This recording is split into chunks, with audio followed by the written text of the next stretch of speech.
economy. This is session 1, and we are on track 11, titled Emerging Nations and Risk Management.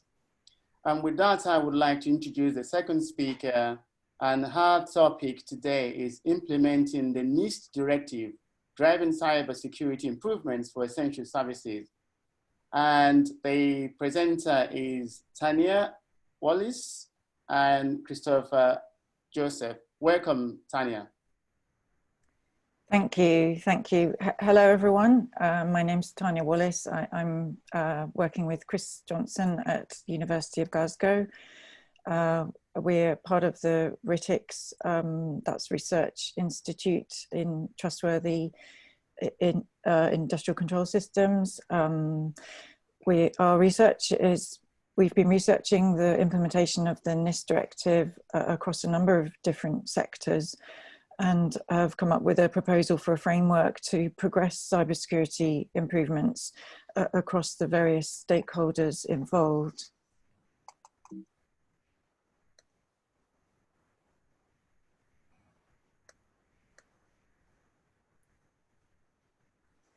Okay, the Directive on Network and Information Security introduced the need for a national cybersecurity strategy for each of the nations involved. That was introduced in 2016. The main intention of the critical national infrastructure part of that is to really know the level of cybersecurity across the national infrastructure, and to be able to oversee and drive improvements, cybersecurity improvements across that infrastructure. A recent review of the progress of this strategy identified that a more robust performance framework was needed, such that objectives could be more effectively prioritized to achieve a better impact with the budget put to this. So that review of the strategy very much influenced our research, and we started to look at how things are being overseen and the framework being used for the performance of all of this. So the NIS Directive introduced a number of roles. Firstly, it identified operators of essential services to society, where that was electricity, water, transport, and so on.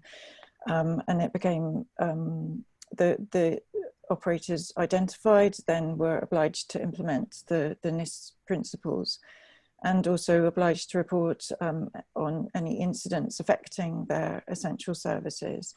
And that reporting was to the competent authorities that were set up.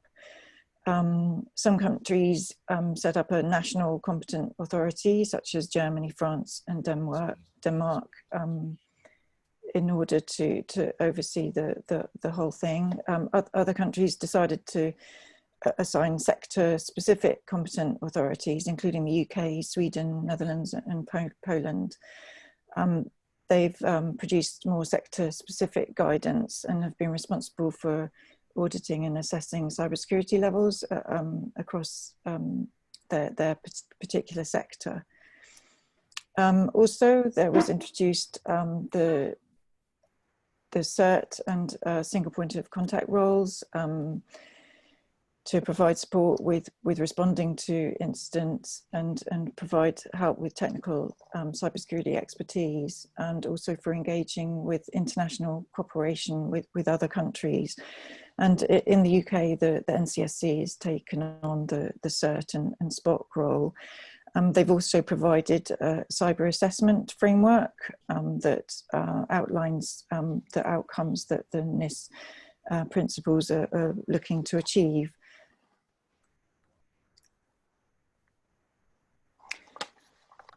So the NIS objectives cover managing cybersecurity risks and protecting against attacks, as well as the ability to detect events and minimize the impact of incidents. And there are a number of principles under each of these objectives.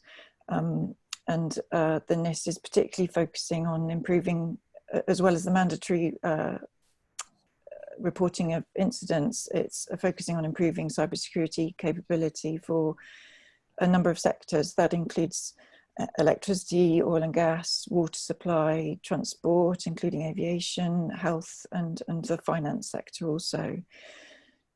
We've focused on the first three of those with our research so far.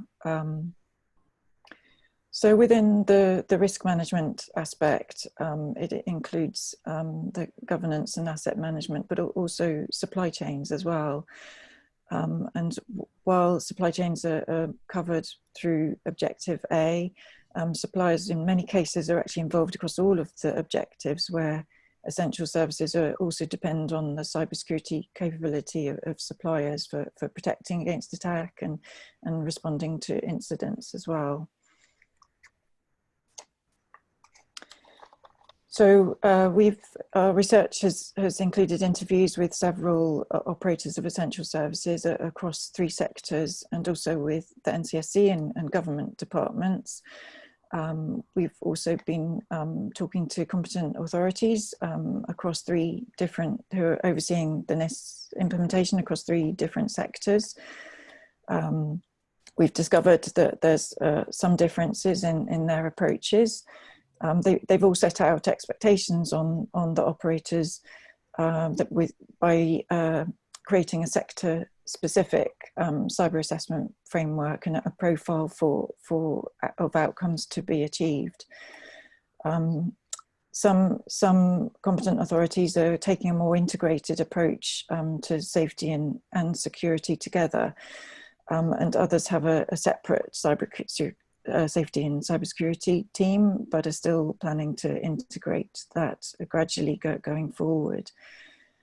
In terms of planning inspections, they're assessing the complexity of different facilities and to decide which ones to inspect first, and also screening the self-assessments and improvement plans coming in from the operators to decide their priorities for inspecting different OES. In terms of these audits and inspections, some competent authorities are building cybersecurity capability into their existing regulatory role. And another competent authority is actually outsourcing the auditing process. They've developed an accredited set of cyber professionals with bringing cybersecurity, OT and ICS experience into their sector. And this also gives operators a choice of who they would like to choose to be for their audits and inspections. In terms of overseeing the changes, the operators have to identify a scope of assets that are included in the NIS assessment. For some competent authorities, again, they've integrated this in with safety, and they're asking for a scope that includes both the safety and cybersecurity regulations, because that's how they're going to be auditing. They've through training up their existing regulators to include the NIS assessments as well. In terms of supply chains,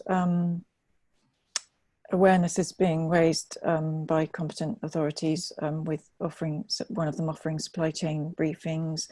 They're all collecting a list of suppliers to their sectors and what is being supplied to the OES to gradually build a picture of the supply chain dependencies across their sector, and keep an eye on how the cybersecurity capability across those supply chains is meeting the NIS outcomes.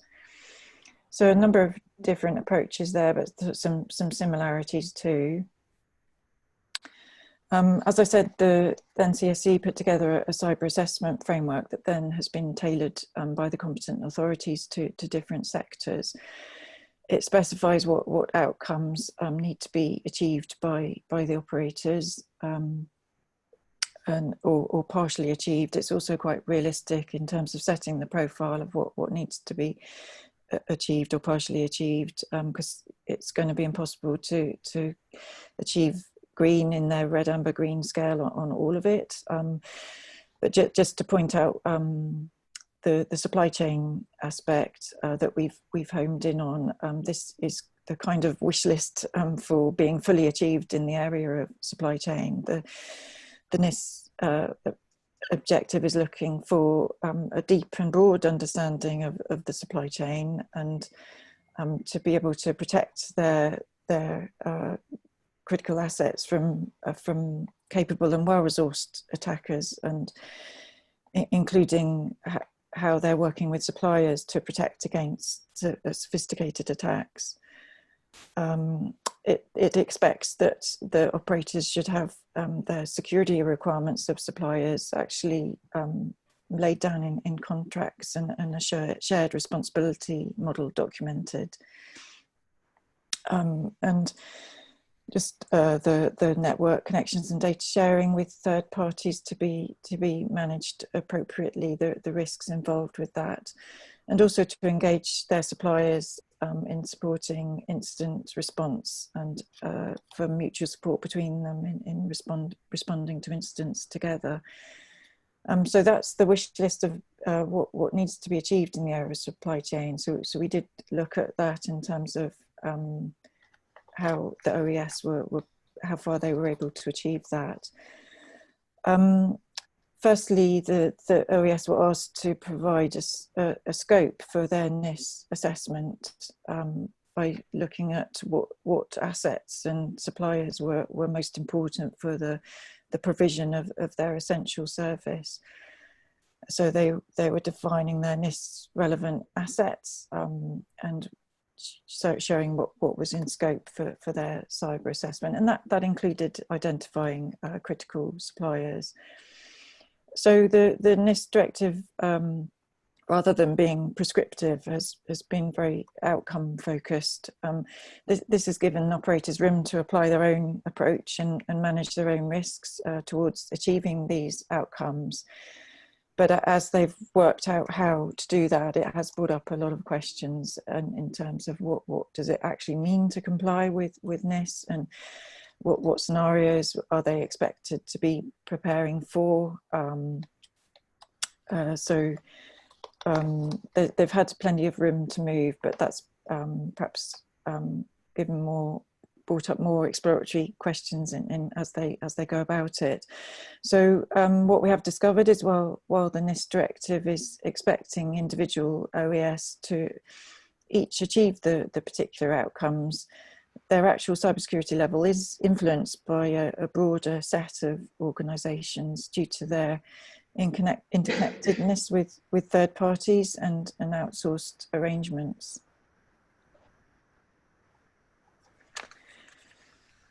So the NCSC provides supply chain guidance, and that suggests to really know the risks in the supply chain and establish some sort of control while continually checking arrangements to make improvements and adapt to new situations as they arise. The visibility of the supply chain to know the risks is certainly a challenge for OES, particularly beyond tier 1 and into subcontracting levels. There's also a need to define supplier involvement in protection of assets and for mutual support during incident response and recovery. There needs to be an ability to monitor and have measures in place to drive improvements, both within an operator and including their supply chains as well. So through our interviews with operators, we have investigated the responsibility on them to secure their essential service, in particular the extent of their ability to oversee their supply chains.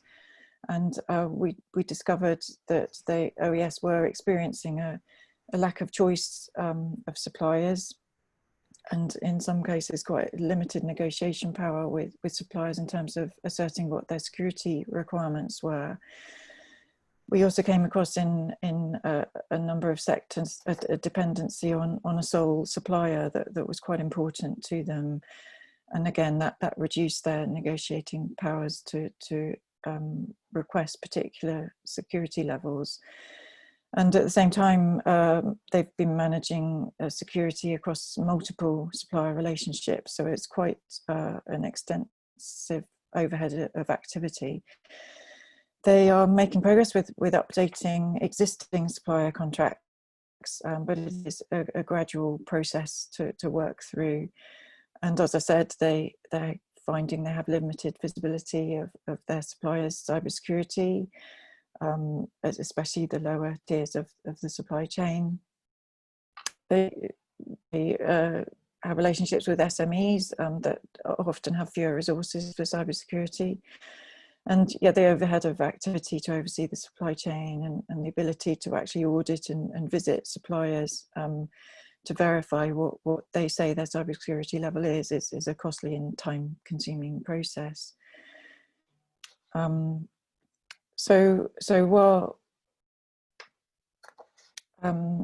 So that they're needing to balance the opportunities and risks of their outsourced arrangements.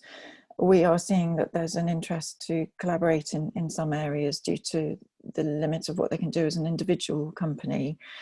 So that there's been some self-organized networks starting to do that. Some existing industry partnerships and in some cases the competent authorities stepping in to talk to interact with suppliers on common security requirements across the whole sector.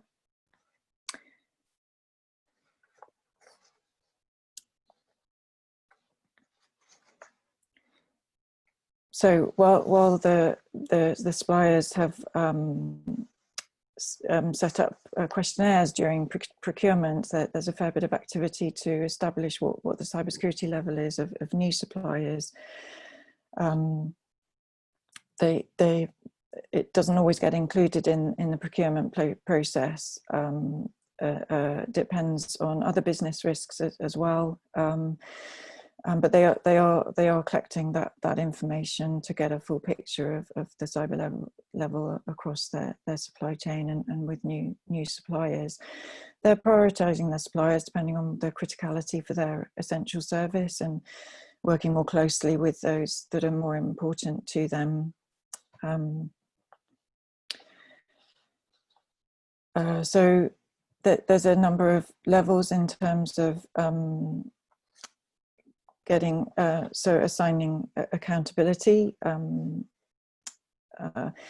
So the OES have achieved a fair amount of effort within their area of control, but in terms of talking to the supplier side, we're finding that suppliers and systems integrators don't always get the full picture of the requirements coming to them from OES in terms of what needs to be implemented to meet their cybersecurity level. And while the competent authorities have introduced the CAF and monitoring the improvements of the OES, there's some way to go to really know the cybersecurity level across critical infrastructure and really have some measures in place to drive improvements. So while the NIS Directive has focused on raising the cybersecurity level for individual organisations, the process of implementing it has shown that there are limits to the amount of influence an OES can have over their supply chain. So we're therefore developing a framework for a more integrated oversight of the situation. This is showing that we're taking a slice through the situation from different perspectives. This considers the internal and emerging states and the elements and systems involved, from component level through to the solution. While the NIS Directive and the CAF describe the outcomes in terms of what needs to be achieved, this model is also to add who needs to be achieving it, and that's important for developing forms of measuring and guiding improvements going forward. So we're proposing that to take things forward from the one company approach that the NIS Directive has focused on, that there are some areas where a combined approach could be more effective. So we're looking for consistencies across the sectors and to identify shared risks and clarify and reinforce accountability for those shared risks through a way of presenting and measuring what's going on. We're looking at the whole social technical picture across people, processes and technology. And while operators have been collecting in supplier questionnaires and have a reasonable picture of what's going on in their supply chain, it's the effort to actually be able to take action with that and obtain commitments to agreed actions following the risk assessments. So we can see that a more combined governance and oversight could help to define the contributions from different stakeholders towards both reducing the attack surface and knowing the latest threat landscape, and the combined effort to minimise impact of incidents and adapt to the latest threats. So as I said, the NIS Directive is focusing in on a particular scope for their assessments that's been defined by the operators in terms of identifying their critical assets. But we're discovering that the levers and contractual arrangements that they need to have in place with suppliers, that they can only go so far with that as individual organisations. There's only so much influence they have on their supply chain without some kind of combined approach to that. While the competent authorities have made good progress with their oversight of the operators and their screening of improvement plans and the risk matrices used to decide on who to audit, and there's still an understanding, a bigger picture understanding needed for the level of cybersecurity across interdependent organisations and to find cross-sector consistencies. So there's strategic oversight by the government levels to guide interventions going forward, requires, as I said, a better performance framework to work to. Our research is engaged with both cybersecurity and public policy. We're considering the public sector that holds responsibility for national security, while much of our critical infrastructure is actually privately owned. It has shown that while progress has been made with the per company approach to cybersecurity, there are aspects of NIS that require a more collaborative effort to actually achieve the improvements required. The outcome-based approach of the NIS Directive has allowed a variety of approaches to be tried out.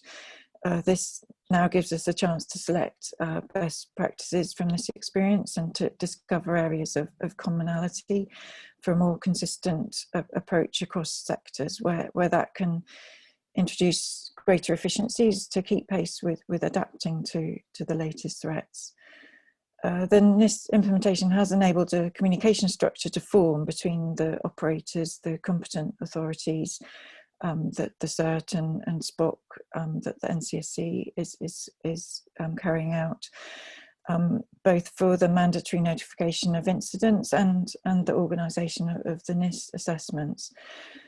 This is also an important structure going forward for facilitating the public and private partnerships that are required to progress the national cybersecurity strategies.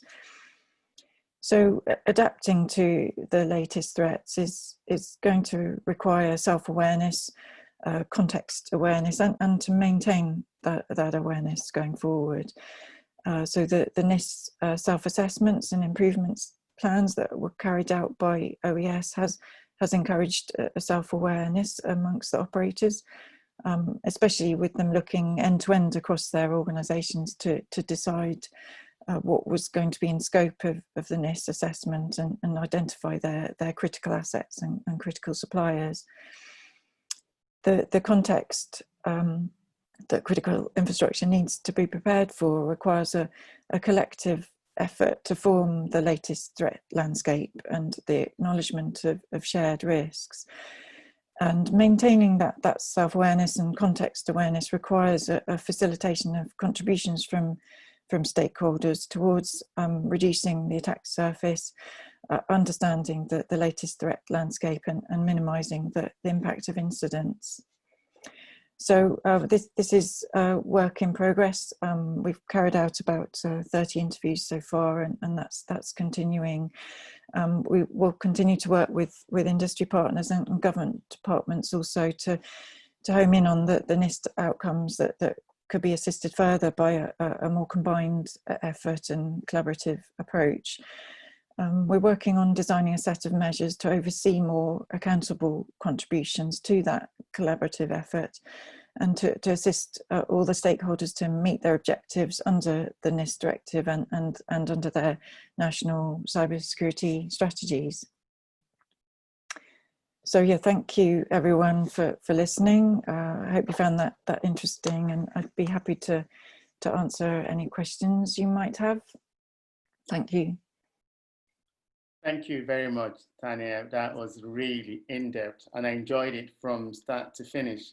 Really, really good. We have a couple of questions. The first one is about the people aspect. So you've walked us through a quite in-depth framework of the NIST Directive. So from experiential field work, what have you found is the most challenging with the people aspect?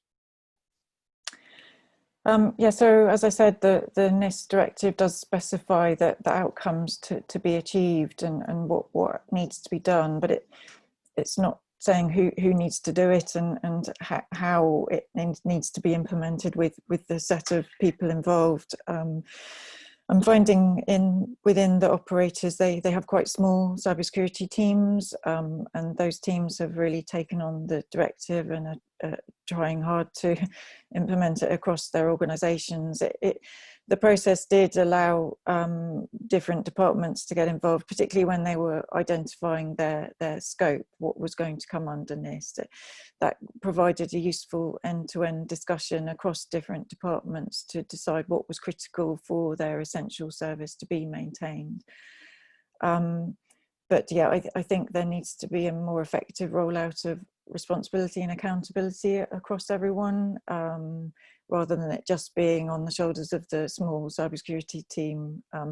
But the process of identifying that scope did encourage that, so it's happening gradually.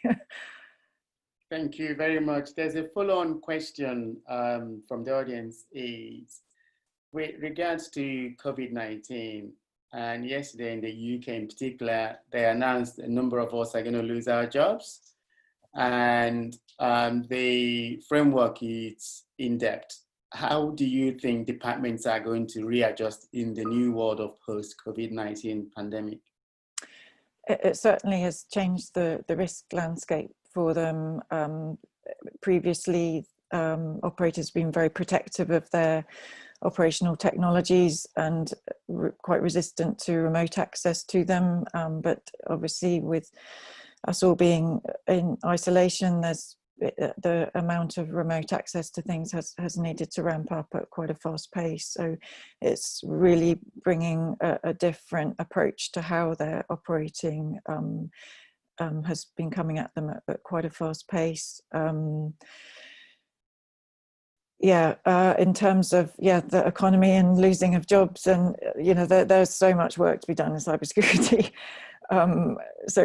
That's going to be very challenging for us all to make sure there's already a lack of resources behind what needs to be done and a lack of skills. So I would recommend anyone that is needing to change direction, if they're interested, to build their cyber skills, because we will need them going forward. Thank you. There are two questions, so we keep going. I mean, we have 60 minutes break before the other one, so probably two more before you go. The other one is, we are finding out that when governments roll out directives or frameworks, there is a distinction between what the framework says and how you actually implement those, the practicalities in terms of what is it you need to do. For example, everything needs to be encrypted. It doesn't tell you what standard you need to use for encryption. It doesn't tell you the key size, doesn't tell you anything. So are you seeing consistencies across the board? Are you seeing gaps across the board? Are you seeing confusion? What's your experience so far? Probably leaning a bit more towards confusion, I'd say. So yeah, they've been set outcomes, and it's really up to the operators how they achieve those, which is harder than being told exactly what to do. But the advantage to that approach is that it's allowing a number of different approaches to be tried out. It's giving a broader experience, assuming those different approaches then come together and are willing to share their best practices, which is being encouraged and is starting to happen more. So I think that the variety of approaches through not knowing exactly how to do this and trying out different things has been a really interesting stage. And I think by starting to collaborate and come together and like pick the best practices out of those, we will start to form a more strategic way forward through this, and hopefully less confusion on what's the best thing to do. Thank you very much. The final one, I promise. It says, is there any maturity level considered by these organizations to then improve their compliance? So is there like a compliance maturity model? Is there like a roadmap in which this organization then measure and assess how far and how small they've come?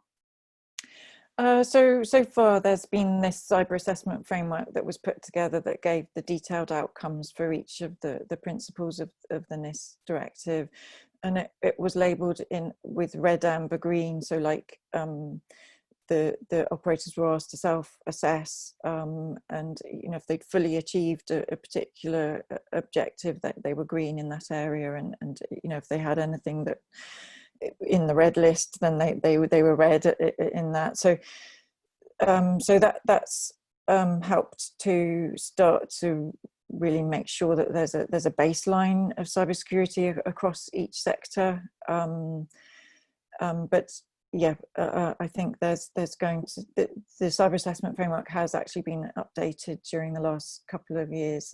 It's also now been expanded to other parts of our critical infrastructure. But yeah, it could be adapted in the future to have more kind of assigned levels to it. But at the moment, it is this red, amber, green indication for each of the different areas of the NIS Directive. Thank you very much, Tania. That was brilliant presentation. And thank you, we enjoyed it thoroughly. And thanks to the audience for persevering with us.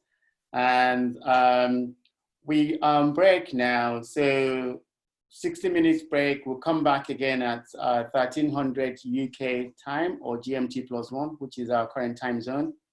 And with that, I will speak to you guys again at 1300. Thank you, Tania. Speak soon. Thank you. Bye.